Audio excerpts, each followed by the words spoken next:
Buenos días, hermanos. Gracias a Dios que nos permitió llegar aquí en este lugar para escuchar su palabra esta mañana. Yo espero, hermanos, que Dios abra nuestro entendimiento, nuestro corazón, para que el mensaje de esta mañana sea de edificación para cada uno, sea de fortaleza para nuestro espíritu. Y así vamos a ver dos cosas, pero son bastante extensas. ¿A quién se debe orar? Una pregunta. A Dios y al Señor Jesucristo. Vamos a orar. Padre nuestro que estás en el cielo, santificado sea tu nombre, Señor, porque solamente tú eres digno, Señor, de toda honra y gloria. Gracias, Señor, porque estamos aquí, principalmente yo, ante su iglesia, Señor. Yo le pido que abra mi boca para hablar únicamente de su palabra y no decir otra cosa, Señor. Todo esto le pido, le suplico en el nombre de nuestro Señor y Dios Jesucristo. Amén.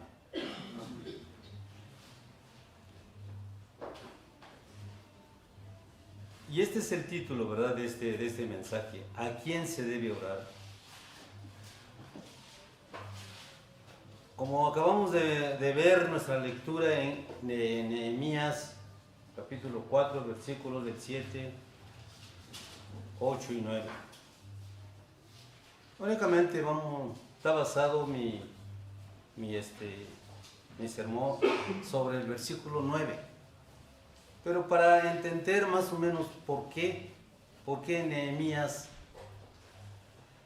hace su oración a nuestro Dios con mucha énfasis.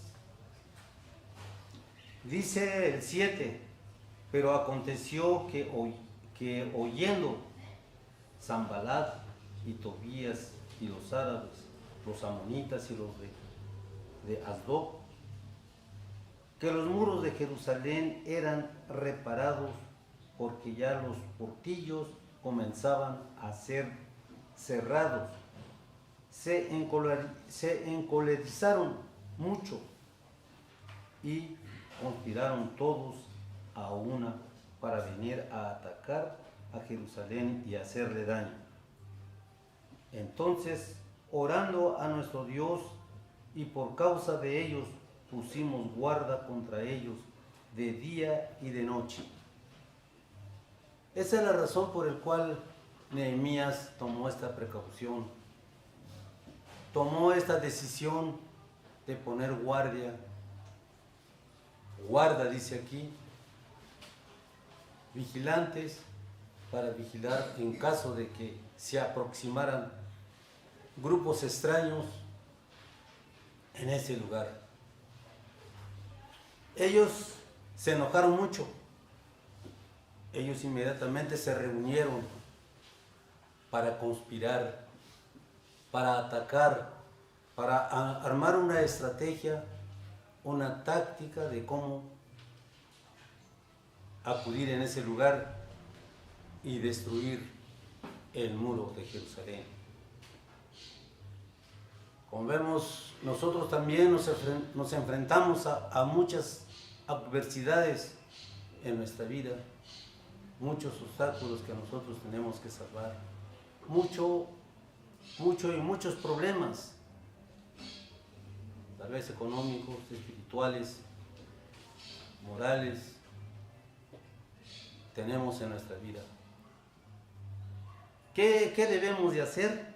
Como dice nuestro mensaje, ¿a quién debemos o a quién debo de acudir o dirigir? Por la desesperación, por el problema tan difícil, duro, a veces que nosotros no sabemos a quién. O empezamos a orar pero sin ninguna dirección. Pero nuestro Dios está extendiendo siempre su poderosa mano para que nosotros la tomemos, para que nosotros nos levantemos si acaso estamos desmayados. Aquí nos está dando una buenísima lección Nehemías, porque dice él, inmediatamente él no buscó otra alternativa que ir a su Dios. Oramos a nuestro Dios, dice, oramos, se reunieron con sus mejores hombres, desde luego, dispuestos, decididos a defender esa parte, ese muro.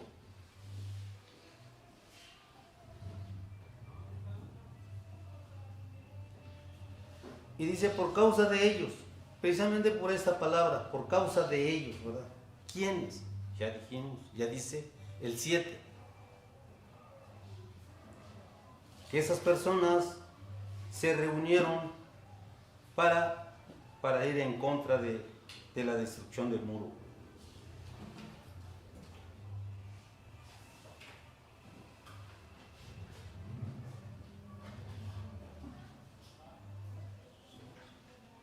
Por lo cual ellos tomaron la decisión de poner, como les decía al principio, su guardia, su vigilante. El vigilante sirve para avisar, para dar alerta de que viene el enemigo o viene un grupo extraño, armado. En aquel tiempo pues no había cañones, no había armas de alto poder, pero sí piedras, palos, machetes, en fin. Entonces pusieron vigilante para poner al tanto al pueblo en el momento preciso. También hay un ejemplo en Hechos 12:5 y dice así: así que Pedro estaba custodiado en la cárcel, pero la iglesia hacía sin cesar oración, es decir, que sin descansar, constantes y perseverando en la oración. A Dios por él. Dios es santo, de allí que no debe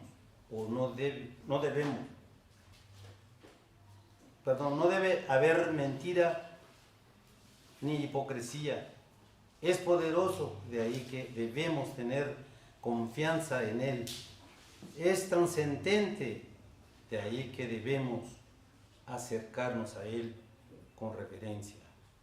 El que está orando debe de estar limpio, debe de dejar todo aquello que obstaculiza para que él se dirija a su Dios, porque Dios es santo, santo, santo. No podemos dirigirnos a Dios y recibirnos cuando nosotros tenemos algún mal en nuestro cuerpo, es decir, pecado. Debemos de confesar nuestros pecados al Señor. Recordemos lo que dice 1 de Juan 1:9. Lo pueden buscar si gustan, hermanos. Pueden buscar para que es donde debemos de apoyarnos siempre en el poder de nuestro Dios.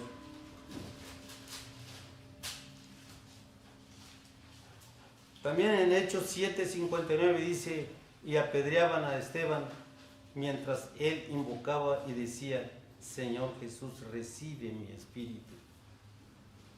Qué humildad, ¿no? Qué hombre tan valiente, qué espíritu inquebrantable tenía ese hombre. Apedreando, fíjese nada más, recibiendo pedradas en su cabeza, en su cuerpo, y aún así le dice al Señor: recibe mi espíritu.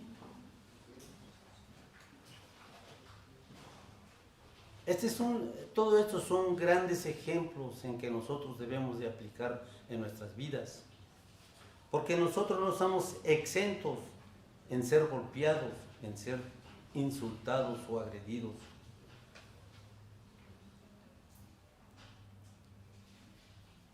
Este era el castigo presente a la ley para la blasfemia. Levítico 24:16. También pueden buscar Levítico 24:16. No obstante, esta no fue una ejecución formal, sino un acto irracional de violencia en grupo o en masa. Irracional quiere decir que no tuvieron sentimientos de amor, no tenían corazón, no tenía alma estos individuos que agredieron a Esteban, que lo mataron a pedradas. Y aún en nuestro tiempo hay personas o hay criminales más irracionales, que no piensan, sino que únicamente lo que ellos quieren lograr es eliminar a aquella presa o a aquella persona.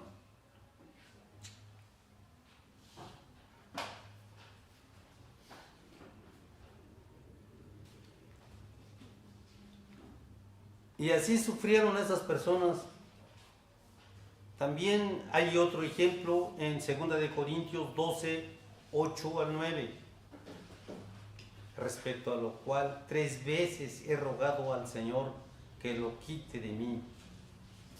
El 9 dice, y me ha dicho, bástate mi gracia, porque se perfecciona en la debilidad, por tanto, de buena gana me gloriaré más bien en mis debilidades, para que repose sobre mí el poder de Cristo. Aquí es el apóstol Pablo, que se dirige a nuestro Señor para pedirle, para rogarle, para suplicarle que le quitara el mal que él tenía. 3 veces he rogado. Pablo anhelaba ser aliviado de este estorbo doloroso para su ministerio y acudió a su Señor para rogarle si era posible que fuese quitado ese mal. El Señor muestra que la oración de Pablo iba dirigida a Jesús, que le quitara los demonios que se sujetan a la autoridad de Jesucristo.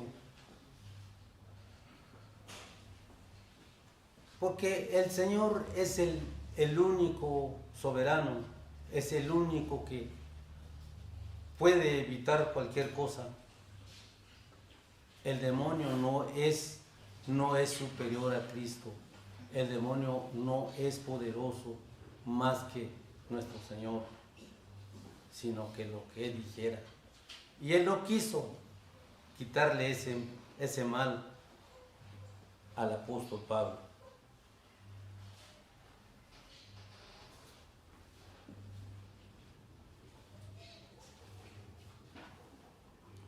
La repetición triple de la petición de Pablo forma un paralelo con la de Jesús en Getsemaní. También nuestro Señor Jesucristo, Él también le rogó al Padre para que le quitara o que no pasara la copa en Él. Dice Marcos 14, 32, 41. Tanto Pablo como Jesús recibieron como respuesta la negación de sus peticiones.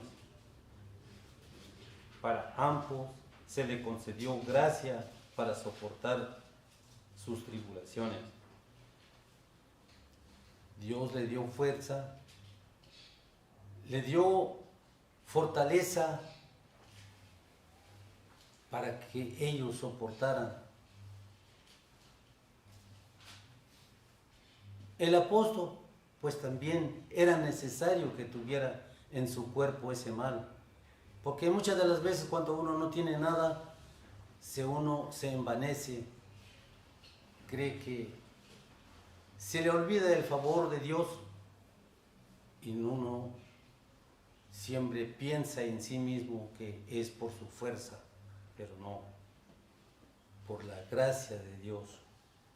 La gracia es la soberanía de Dios que derrama sobre el individuo. A nuestro Señor no se le concedió, porque también Dios es sabio y sabía por qué. Dice el 32, viniendo pues a un lugar que se llamaba Getsemaní, y dijo a sus discípulos, sentaos aquí, entre tanto que yo oro. Así le pidió a sus discípulos. Getsemaní, este nombre significa prensa de aceite y se refiere a un jardín lleno de olivos en las faldas del del monte de los olivos. Jesús frecuentaba este lugar con sus discípulos cuando deseaba apartarse de la multitud para orar. Nosotros como seres humanos también hay momentos en que nosotros los problemas nos asedian, nos golpean y queremos ir a distraer en un cierto lugar donde hay calma, hay tranquilidad. Aunque ahorita en cualquier parte de nuestro país ya no hay esa tranquilidad, ya está llena de violencia, ya está llena de hombres corruptos, lleno de maldad. Ya tenemos que andar con mucho cuidado. Pero sigue diciendo aquí de nuestro Señor en el 33, y tomó consigo a Pedro, a Jacobo y a Juan, y comenzó a entristecerse y a angustiarse. Probablemente estos discípulos lo acompañaban a Jesús en el jardín porque eran los líderes de los 12 y debían aprender una importante lección que dar a conocer a los otros. La lección es de cómo orar y de cómo dirigirse a su Dios. Es importante que nosotros sepamos dirigirnos a nuestro Dios. Yo le voy a poner un ejemplo en la vida del mundo. Usted quiere algo, alguna cosa quiere, pero no sabe a quién dirigir, a qué autoridad, a qué instancia debe de elevar su solicitud.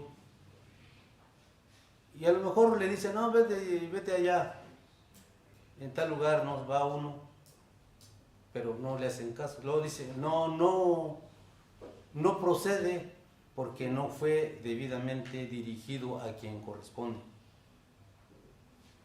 Y así es esto. Si nosotros no nos dirigimos a nuestro Señor correctamente, pues no llega a nuestras oraciones. Por eso les digo, hermanos, que es importantísimo documentarnos en las cosas de nuestro Señor. Angustiarse. La palabra griega se refiere a un sentimiento de terror profundo ante la terrible perspectiva de cargar con la completa furia de Dios contra el pecado. Jesús fue preso del terror. ¿Por qué? Porque también Él era hombre, era humano como cualquiera de nosotros. Recordemos que nuestro Señor tuvo dos personalidades o dos naturalezas. Naturaleza humana y la naturaleza de deidad, de Dios. Eso es la razón por la cual Él se angustió. El 34 también nos dice, y le dijo: mi alma está muy triste hasta la muerte. Quedaos aquí y velad. Así le dijo a sus discípulos: quédense aquí y velen conmigo. La muerte, la tristeza de Jesús era tan grande que pudo causarle la muerte en aquel mismo momento. Es posible que una persona muera de la angustia.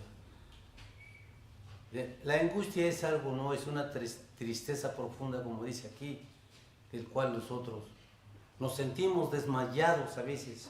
No sé si a ustedes les ha sucedido, pero la tristeza causa desmayo. Casi hay gente que se muere de eso.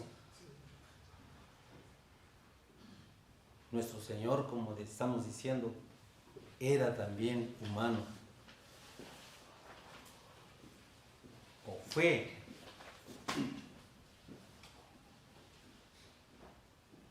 Jesús no le estaba preguntando a Dios si tenía el poder necesario para hacer pasar esta copa de él, sino si esto era posible dentro de los planes de Dios.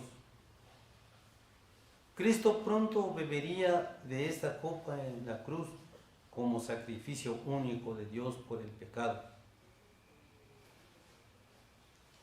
Él sabía que eso tenía que suceder, pero le pregunta a Dios si hay algún otro plan, hay alguna manera de que esto no suceda.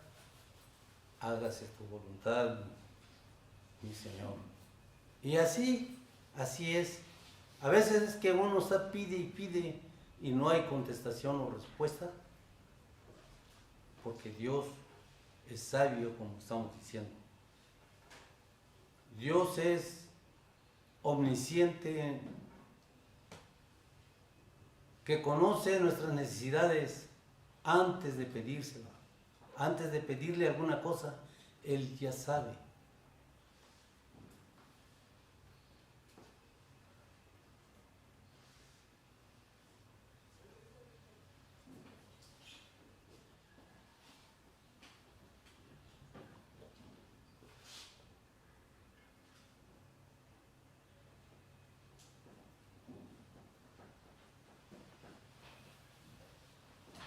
Dice Hechos 4:12 también, es otro apoyo que tenemos en esta parte del sermón. Y en ningún otro lugar hay salvación. Y en ningún otro hay salvación, porque no hay otro nombre bajo el cielo dado a los hombres en que podamos ser salvos. No hay.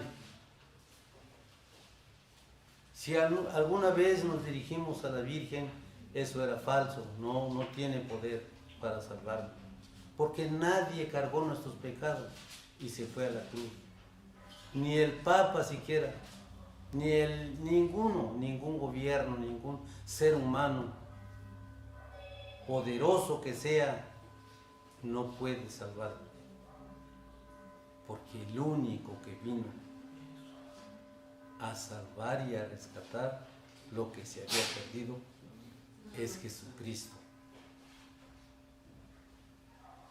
El único que también murió crucificado en la cruz, el único que derramó su sangre y que por medio de esa preciosa sangre nosotros tenemos esta libertad de venir a estudiar su palabra libremente, porque de ahí somos justificados por esa sangre.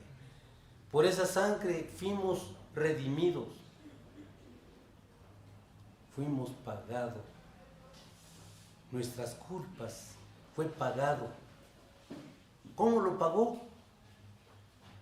Con su sangre, con su muerte.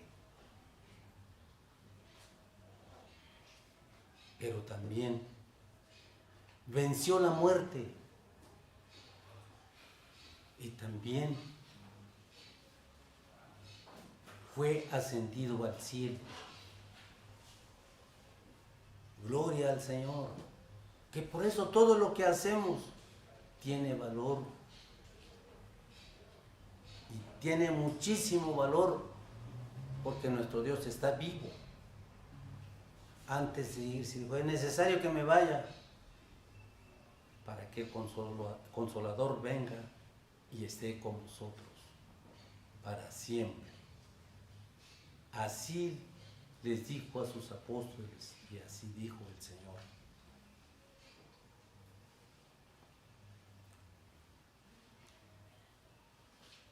Seguimos.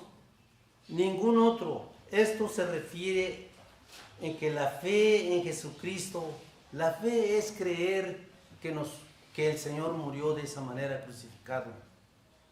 La fe es creer que Él fue ascendido al cielo. La fe es creer que el Evangelio de que estamos diciendo ahorita en este momento es la muerte, sepultura y resurrección.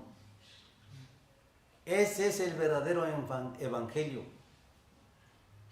Cualquier otro que anuncie otro Evangelio, como dice Gálatas, que le llamemos anatema. Maldito sea, porque no hay otro. Ese es el único verdadero.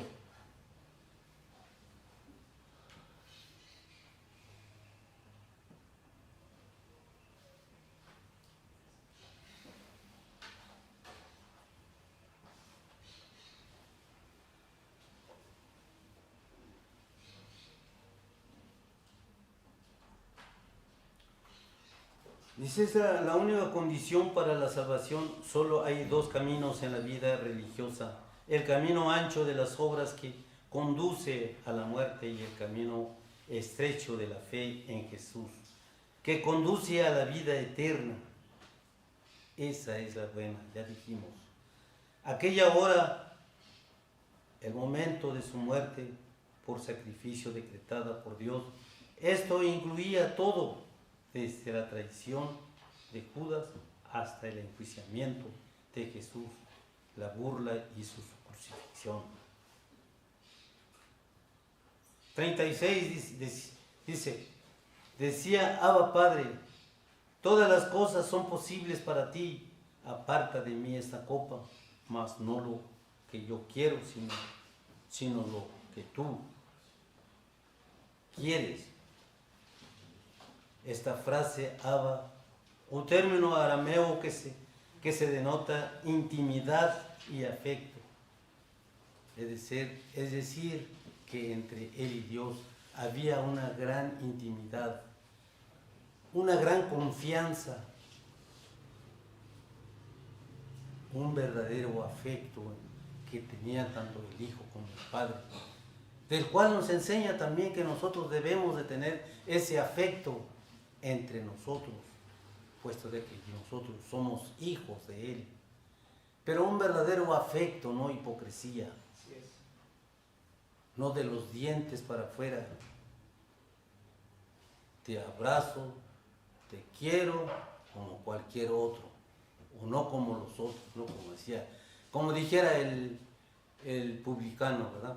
Cuando estaba orando. No, hermanos. Lo que sea humanamente creíble.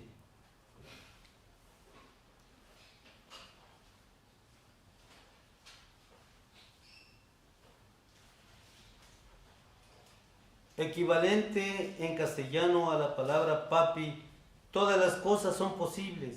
Jesús sabía que estaba dentro del alcance del poder y omnisciencia de Dios. Nuevamente aquí me está mencionando un atributo natural de Dios. Recordemos que esos son atributos de Dios. Proveer un plan alternativo de salvación, si así la deseamos. Esta era la copia de la ira divina.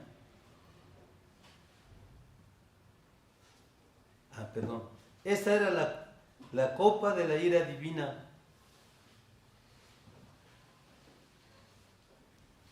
del cual cuando Dios castigó a nuestro Señor en la cruz, esa es la ira que derramó Dios sobre su Hijo. ¿Por qué? Por nuestra causa, por nuestros muchos y miles de pecados que tenemos. Recordemos, no hay justo ni aún uno. ¿Quién será ese que sea justo? No hay, y ni habrá, y ni ha habido.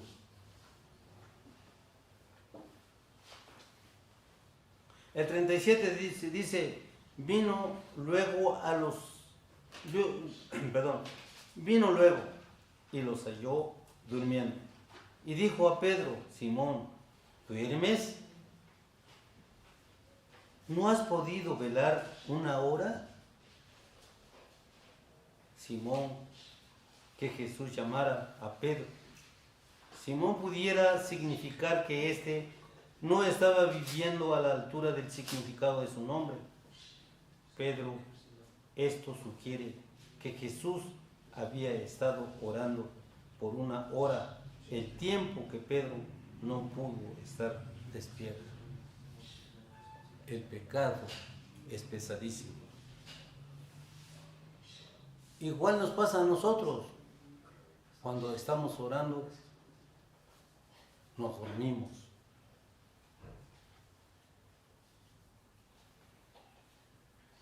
Cuando nos acordamos,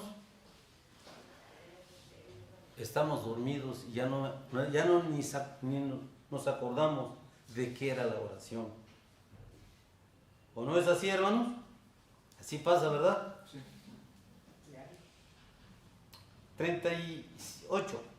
Velad y orar para que no entréis en tentación. El espíritu y la verdad está dispuesto, pero,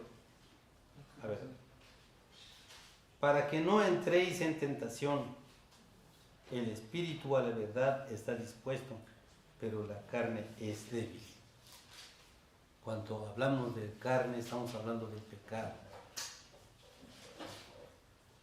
El pecado es pesado, como decía, ¿sí?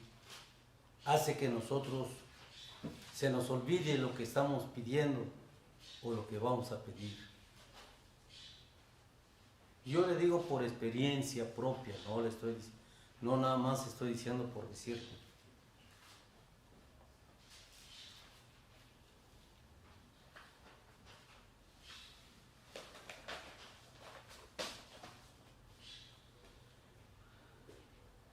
Esta palabra griega significa estar alerta.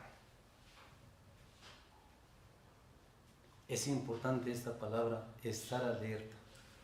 Velad es estar alerta, estar despierto, estar al tanto, estar vigilando.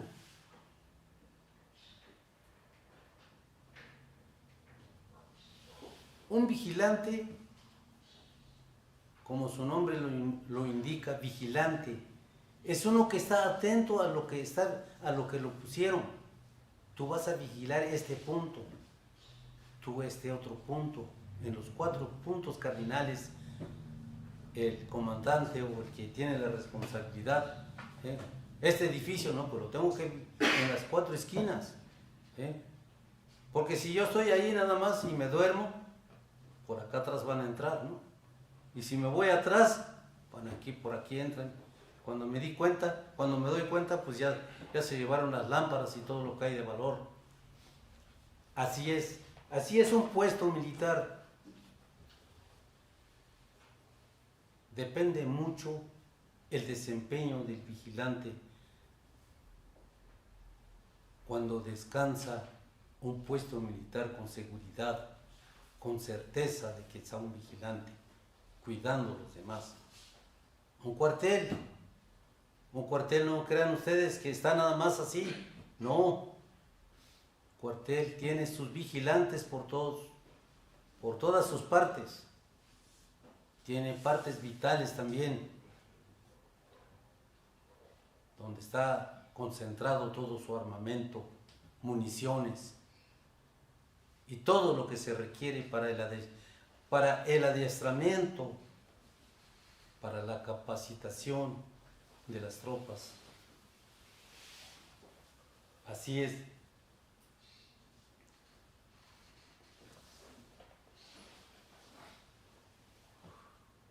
Esta parte de las escrituras nos está enseñando grandes cosas si nosotros lo queremos tomar de esa manera. Sigue Marcos 14, 39, 40, 41. Dormid ya. Aquí ya terminó todo. El Señor le dijo, ahora sí descansen, ahora sí duerman tranquilamente. Y descansad. Los 3 discípulos permanecieron indiferentes, no solo a la necesidad de Cristo en aquel momento, sino también a su propia necesidad de fortaleza y vigilancia para vencer la tentación a la que tendría que enfrentarse. Así es, ya no iban a tener a su Señor, ya no iba a andar Cristo con ellos, ya tenían que enfrentarse solo su responsabilidad. Así es un soldado de Cristo. Un soldado de Cristo lo está preparando el pastor. Los discipula. Primeramente le presenta su plan de salvación. Después le da discipulado. Y después le da crecimiento espiritual. Una vez que tengan esos, aquí se incorporan en este edificio, en este lugar, para seguir recibiendo conocimientos de nuestro Señor y Dios Jesucristo. En toda la Biblia, en todo desde el primer libro del Antiguo Testamento hasta el último libro del Nuevo Testamento, está hablando de una sola persona, de nuestro Señor Jesucristo.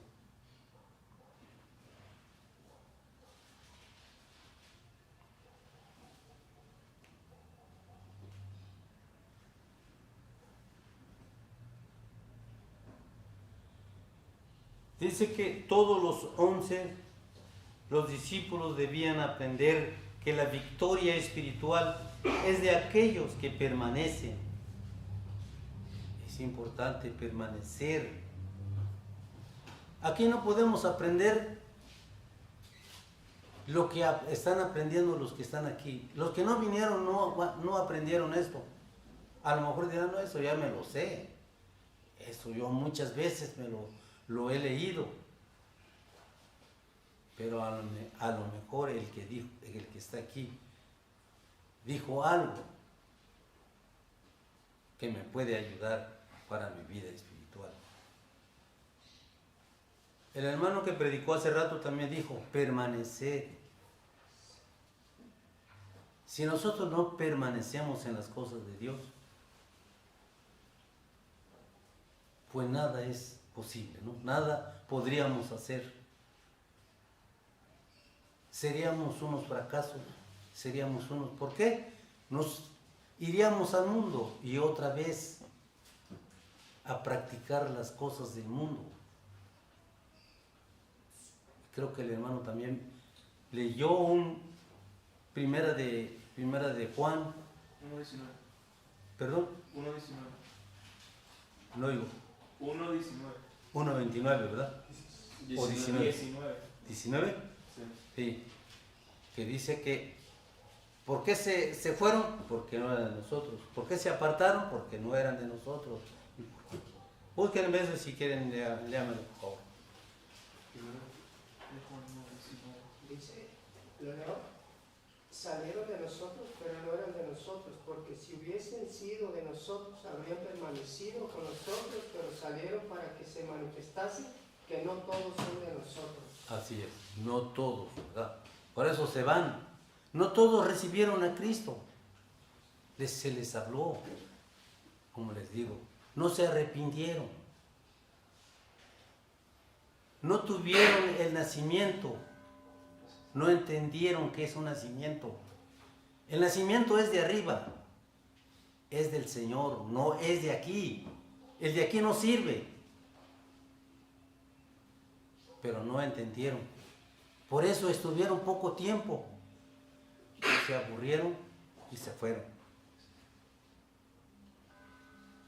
Permanecer alertas en la adoración y dependientes de Dios, y que la autosuficiencia y la falta de prosperación espiritual solo conducen al desastre y al fracaso, porque vamos a volver otra vez atrás, a practicar los pecados que practicábamos, a delinquir, a robar, a hacer todo lo que hacíamos, a emborracharse, a embriagarse, pues, ya en otras palabras.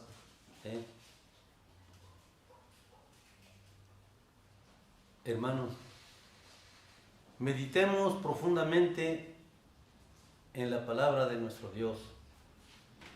Si nosotros hacemos caso a lo que nos dice las Sagradas Escrituras, nos va a ir bien. No vamos a fracasar por eso.